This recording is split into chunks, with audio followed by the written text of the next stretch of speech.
Welcome to Samba Samba. Enjoy the video.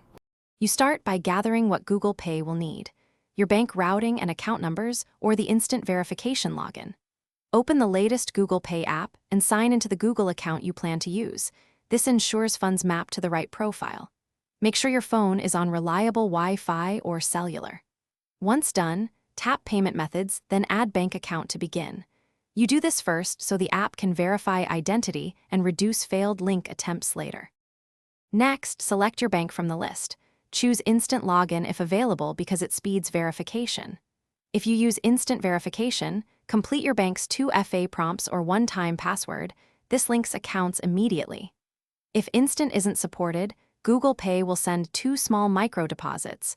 Monitor your bank account and record the exact amounts.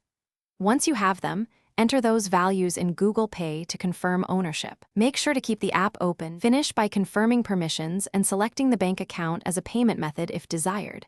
Google Pay will show a link status once verification succeeds. You'll get an email or an app notice. If you used micro deposits, verify them to complete setup. If something goes wrong, first clear the app cache and retry on a stable network, then try again.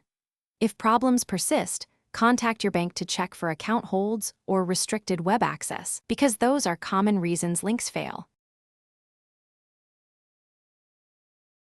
Thanks for watching. Consider subscribing if we helped you.